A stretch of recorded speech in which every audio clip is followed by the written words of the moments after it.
ஓம்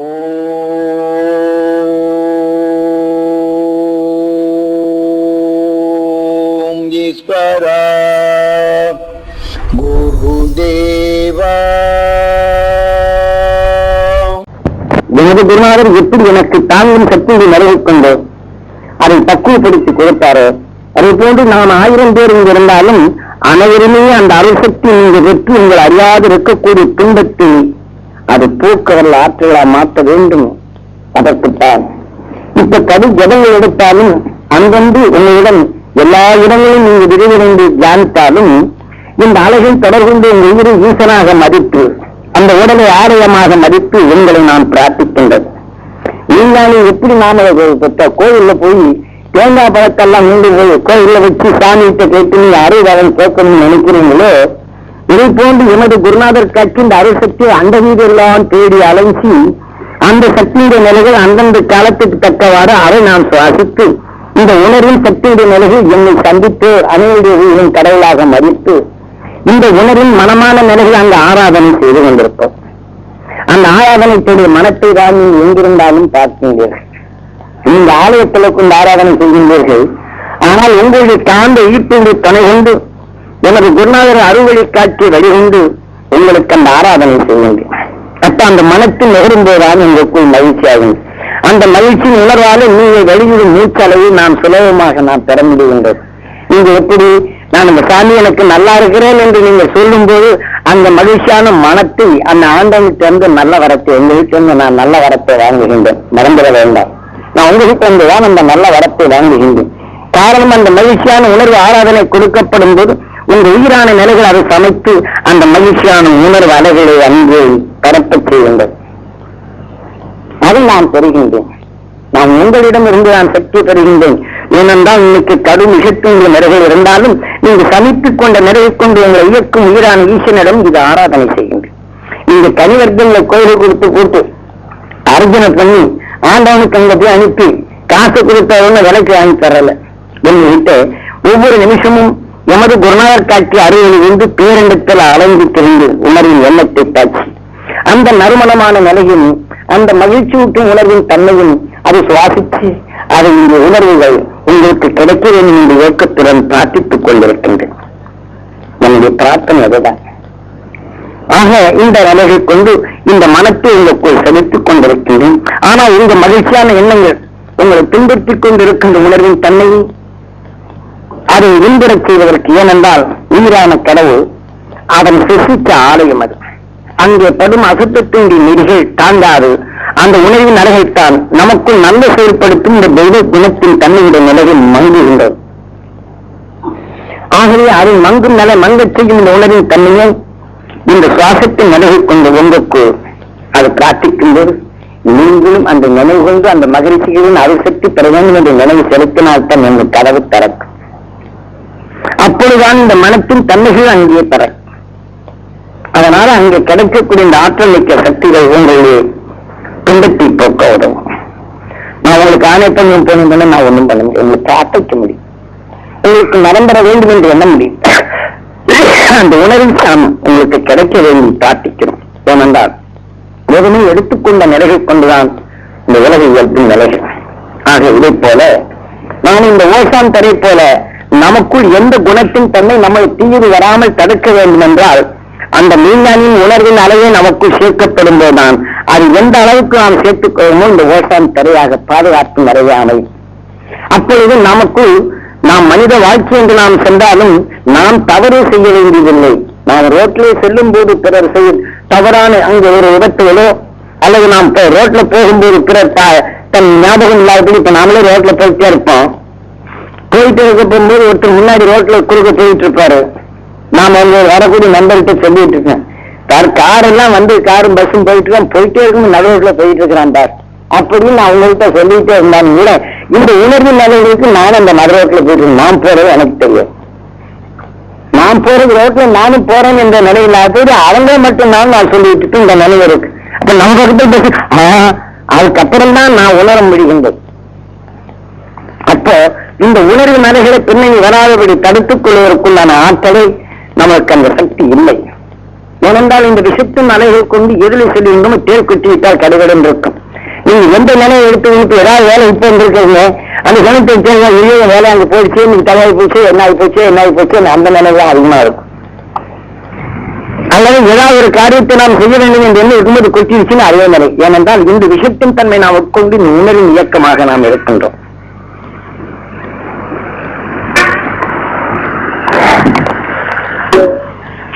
அதனாலே இதை போன்ற இந்த சக்தியின் தன்மையுடைய நிலைகளை அந்த மின்னலின் அரிசக்தி உங்களுக்கு கிடைக்க வேண்டும் என்று உங்களுக்கு பாதுகாப்பான நிலைகள் கிடைக்க வேண்டும்.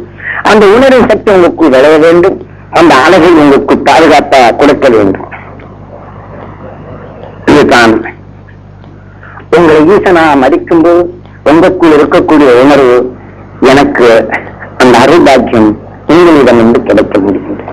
ஏனென்றால் அந்த எண்ணத்தை ஈசனாக மதித்து உங்களுக்குள் இந்த துன்ப உணர்வு வரக்கூடாத நிலையை தடுக்க வேண்டும் என்ற எண்ணம் எப்பொழுது நீங்க வைக்கின்றோ நிச்சயம் நல்வொழியின் தன்மையை நீங்க உணர்வின் தன்மையை சுவாசிக்க முடிகின்றது. விஞ்ஞானின் அறிவை நீங்க பெற முடிகின்றது. ஆகவே இதை போன்று இந்த நல்ல உணர்வின் தன்மை உங்களுக்கு பாதுகாப்பாக கொண்டுவதற்கு இதை போன்றுதான் சூரியனுடைய சக்தியும் அது மிக கடினமான உணர்வலைகள் அதை பதிவு செய்யாறு பீச்சும் போதுதான் அந்த விஷத்தின் தன்மை பரவாறு சேரப்பட்டு இந்த பெரும் பெரும் கூழாங்கல் அந்த கூழாங்கல்களை போன்று காந்த அலைகள் கம்மியானது உண்டு போல திறந்து இன்னைக்கு பிரபஞ்சத்துக்குள் பெரும் பெரும் பாறைகளாக இருக்கின்றது. அந்த பாறைகளாக எதோடு ஈர்ப்புக்கும் அந்த காந்தம் கம்மியா இருப்பதனாலே எதோடு ஈர்ப்புக்கும் இல்லாதபடி அது மறந்து கொண்டு அது அதனுடைய பாதையில் அது போய்கொண்டே இருக்கும். அவ்வாறு வரக்கூடியதான் நாம் பூமியின் சுழற்சி நிலைகளை போற்றும் போது நாம் பூமி ஏற்படுத்திக் கொண்ட இந்த வெப்பத்தின் தன்மை அதிகமானவன் இந்த விஷத்தை அது மாய்த்து தனக்குள் நல்லதாக கொண்டாடுகின்றது. எல்லாம் ராத்திரியில பார்க்கிற எரிகல்ல உலகிறதெல்லாம் இதைத்தான் இந்த விஞ்ஞானிகள் கண்டுகின்றதற்கு நாம் டெலஸ்கோப்ல நாம் பார்த்தோம். எத்தனையோ கோவில் போகுது, இத்தனை டிகிரியில போகுது, என்னென்ன போகுது என்ற நிலையிலும் இந்த சூரியனுடைய கதிரியக்கங்கள் பரப்பும் போது நாம பூமியிலே கல்லுகள் எப்படி உருவாகுது இதை போல பெரும் பெரும் பாறைகளாக மலைகளாக உருவாகின்றது. அதுக்குத்தான் இதிலே காட்டினான் எதை மகாபாரத்திலே காட்டினான். நேரு என்ற மலையை மட்டா வைத்து வாசு என்ற பாம்பை கயிறா வைத்து பாக்கடலிலே கடைந்தான் என்று. நேரு என்ற மலை என்பது அடுக்கடுக்காக தோன்றி நமது பூமி. இதுதான் பார்க்கடலில் மட்டா வைத்து வாசகி இந்த விஷத்தின் ஆற்றலின் இயக்கம் நான் பார்க்கடலை சுழலச் செய்கின்றது. இந்த காந்த விஷமான காந்தம் வாசகி இந்த பூமி சுவாசித்த இந்த உணர்வின் தன்மைதான் பார்க்கடலை கடைகளை செய்கின்றது. எந்த இந்த உண்மை காட்டினாராக இந்த இயக்கத்திற்கு தான் சுவாசிக்கும் நிலைகள் இல்லை. ஆனால் அங்கே காந்தம் இல்லை.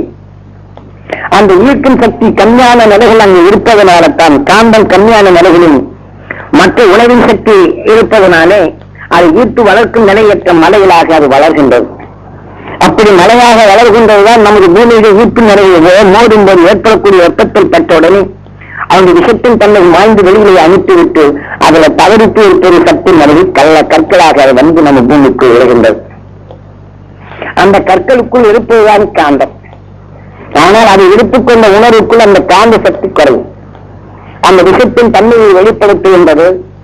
ஏனென்றால் இதெல்லாம் நான் பார்த்து சொல்றேன். நான் எந்திரம் இல்லை. குருநாதர் அதெல்லாம் உணர்த்தி காட்டினார். அதை பார்க்க முடிந்தது. ஆக இதை போன்ற அந்த உணவின் தன்மை சிறு கல்களாக வருவதும் இதை போன்று பெரும் பாறையாக கூட உலகும். அது தனக்குள் அந்த காந்தத்தின் நிலையை வளர்ச்சியாகி வரப்படப் கொண்டு அதனுடைய காந்தத்தின் பிடித்தலையை தனித்து ஒன்று சக்தி தான் வளரும் நிலையற்ற நீரின் சக்தி அங்கு இல்லை என்றால் வளர்ச்சி இல்லை. அது கவர்ந்து கொண்ட நீரின் சக்தி கவரக்கூடிய அந்த உணவின் சக்தி அதுக்குள்ள இல்லை என்றால் இப்ப நாம் சில செடிகளை நாம் பார்க்கின்றோம். இன்னைக்கு மழையே இல்லை என்றாலும் கூட ஆகாசத்தை நீங்க கட்டி தொங்க விட்டுட்டால் இந்த காத்துல இருக்கக்கூடிய சக்தி இங்கே தன்மை எடுத்து வளரும். இந்த கருவை இந்த சீமை மில்லுன்னு பார்க்கின்றோம். அது காற்றில் இருந்தக்கூடிய அந்த நீர் சக்தியை வடித்துள்ளக்கூடிய அந்த விஷத்தின் ஆற்றல் அதுக்குள் இருப்பதனால்தான் நீர் இல்லை என்றாலும் அது தண்ணி இருக்கின்றது. அதே போல பூமியில் அது வேர் ஊண்டினாலும் நீர் இருக்கக்கூடிய சக்திக்கு ஆழமான நிலைகளை துரிதமான நிலைகளாக இந்த வளர்ச்சியின் தன்மை தன் இனத்தை இழுப்பதற்கு வேறு ஆழமாக ஓடுகின்றது. இந்த இயற்கையின் சில நிகழ்வுகள் இதை போன்றதான். அந்த பாதுகாப்பான நிலைகள் நாம் பெறுவதற்கு நாம் எங்கிருந்தால் நாம் எண்ணத்தின் உணவுடைய தன்மைகள் ஊடுருவதை எடுத்துக் கொள்ள வேண்டும். அந்த ஆற்றலை நாம் பெற வேண்டும். நான் ஆளாவனா படிச்சு 8 புத்தகத்துல படிச்சு நான் இதெல்லாம் போட்டு இப்படி பெருக்கி பார்த்து இதை நான் உங்ககிட்ட சொல்லி எடுத்து அப்படி யாரும் பெறுவதற்கும் முடியாது. அதனால்தான் உங்களுக்கு புத்தகடியில் எதுவும் கொடுக்கிறதுக்கு அதுபடி உங்களுக்குள் ஞானத்தின் உணர்வின் நிலையை பதிவாக்கி கொண்டே இருக்கின்றது. ஏனென்றால் எல்லா நண்பர்கள் எனக்கு புத்தகம் வேணும் கேட்கிறதுனால்தான் இப்ப நான் அந்த புத்தகமே எழுதுகின்றன தவிர இங்கு உங்ககிட்ட நான் பேசும்போதெல்லாம் அர்த்தம் புரிகிற அளவுக்கு பேசாத நோக்கமே இதுதான். இப்போ கேட்டு தெரிஞ்சு என்ன பண்ண போறது எடுக்கிறதுக்கு அந்த பதிவுடைய நிலைகளைத்தான் உங்களுக்குள் பதிவு செய்வதற்கு கொண்டாடும். இப்போதும் அதுதான். ஏனென்றால் இந்த அர்த்தத்தின் இந்த நிலையை நீங்கள் கண்டுணர்ந்து எடுக்க முடியாது. இந்த மெய்வுணர்வின் அளவில் உங்களுக்குள் பதிவு செய்யப்போது இது சரியான முறையில் நீங்கள் தியானித்தால் இந்த உணர்வின் சக்தியுடைய தன்மைகள் உங்களுக்குள் பதிவாகின்றது. அந்த பதிவானத்தில் உங்களுக்குள் அடிக்கடி நான் சொன்ன நினைவு இந்த சூரியனுடைய காந்த சக்தி எடுத்து நினைவு வந்தால் உங்களுக்கு அந்த எண்ணலைகள் உங்களுக்குள் ஞானத்தை பேசும். அதன் வழி இந்த நிலைகள் நீங்கள் சுவாசித்து உங்களுக்குள் உணர்வுக்குள் இந்த நிலைகள் துன்பத்தை போக்க உணர்வின் ஞானம் இங்கு தோற்றுவிக்கும். அது அல்லாதபடி நீ இப்படி செய்தால் இதுவரும் என்றும் உடலுக்குள் நிலையை செலுத்தி தந்து வனத்தில் நாம் சேர்க்க வேண்டும் என்றால் நமக்குள் மனிதனால விளைய வைத்த அந்த வித்தின் தன்மை நினைவுபடுத்துவதுதான். அது மிகவும் கொடுமையானது. ஏனென்றால் இது மந்திரத்தின் சக்தி கொண்டு ஒரு சொல்லை செய்துவிட்டால் அதனுடைய நிலைகள் வரும். ஏனென்றால் இந்த வேற்றின் படிப்புடைய நிலைகள் மந்திரத்தை நீ சொல்லிவிட்டு ஒன்றும் படிக்காதவர்கள் கூட சரஸ்வதி எனக்கு ஞானவர்கள் வந்து நீ உன்னதை நீ ஜெபித்தால் இந்த உணர்வின் தன்மை வந்து ஒன்றை கவரும் சக்தியுடைய நிலைகள் அந்த மனத்தை நுகரும் சக்தியுடைய நிலைகள் உங்களுக்குள் ஈர்க்கப்படும் போது நீங்க படித்துவிட்டால் போரும். யாரையும் ஏழை தெரியாதவங்களாம் படிப்பாங்க. இந்த நாடி சாஸ்திரத்தை நீங்க படிப்பதையும் பார்த்து உணரலாம். எந்த ஞானியுடைய நிலைகளை அவன் இந்த உடலை விட்டு செல்வதற்கு முன் ஒரு மனித உடலுக்குள் நின்று மீண்டும் தன் உணர்வை சமைத்துக் கொள்ள வேண்டும். அவன் உடலில் இல்லை அவன் கூடு விட்டு கூறு பால் விட்டு என்று கற்றுக்கொண்டவர்கள் இந்த நாடி சாஸ்திரிகள் அனைத்துமே. ஏனென்றால் இவர்கள் இந்த மனித உடலை விட்டு நாம் சென்ற பின் இதே உணர்வின் எண்ணங்கள் அவர் படித்த பின் தான். ஆனால் அதிலே மூலம் கடைசி இருக்கும். இந்த உடல் உள்ளவரையும் தன் உணர்வின் தன்னை ஞானத்தின் நிலைகள் அறிந்து கொண்டாலும் இந்த உடல் இருந்து தன்னாலே அந்த திறமைமிக்க நிலைகள் தான் பெற முடியுமே என்பது போது அதற்குண்டான மார்க்கத்தை அதை எழுதி வைத்துவிட்டு நீ இன்னதை படித்தால் போதும் இன்னதை இன்னாருடைய உணர்வுடைய நிலைகள் நீ சொல்லும் போது பேரிய எண்ணங்களை அறிந்து உணர முடிகின்றது.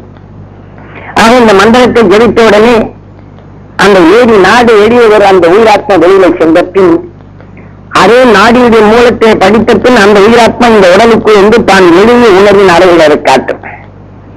ஆனால் அந்த உடலுக்குள் நின்று பிரிவு ஒரு உணர்வுடைய நிலைகள் அறிந்துணர்ந்து எந்த உடலை தாங்கியதோ அந்த உடலின் தன்மை கொண்டு அதை வெளிப்படுத்தும்.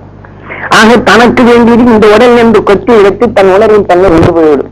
இப்ப இருக்கக்கூடிய நாடி சாஸ்திரிய நிலைகள் அனைத்துமே தன் குடும்ப சொத்தாக வைத்துக் கொண்டு அதில் பரிமளித்த நிலைகளை அந்த மெய்ஞானி இந்த உடலிலிருந்து சென்று விட்டான் தனக்கு வேண்டியதை கொத்திக் கொண்டு. ஆனால் அவருடைய உடல்ல விளைவிக்கின்ற நிலைகளைத்தான். ஆனால் அவர் கடைசியில் சொல்வான் இந்த நாடியை இங்கே கொடுத்து விடுகின்றது. ஆனால் இவன் எடுத்துக்கொண்ட ஆசையின் தன்மை கொண்டு இந்த வளர்த்துக்கும் இந்த நாடியை இவர் வைத்துக் கொள்வார். இது குடும்ப நாடியை வச்சு உங்களுக்கு ஆதாரத்துக்கா அதுக்கா இருக்கா சொல்றேங்கிற நிலையும் இந்த வைத்திருக்கக்கூடிய நாடிகள் எல்லாம் செல்லா காசு. அது ஏமாந்து லட்சக்கணக்கில் இந்த கோயிலுக்கு போ அந்த கோயிலுக்கு நடந்து உணர்ந்து செல்லும். ஏனென்றால் ஒரு உணர்வுக்குள் மறைந்திருப்பது உணர்வின் தன்னை நாடியிலே சொல்லிய உணர்வு எந்த நாடி வெளியிட்டு சென்ற பின் அந்த நாடி இன்னொருத்தர் வாசிக்கும் போது மூலத்தை வாசித்தால் வருவன் என்று இந்த நிலைக்கு வரும். அதே போன்றுதான் இன்று மகிழ்ச்சியாக இருப்பவர் அனைவரும்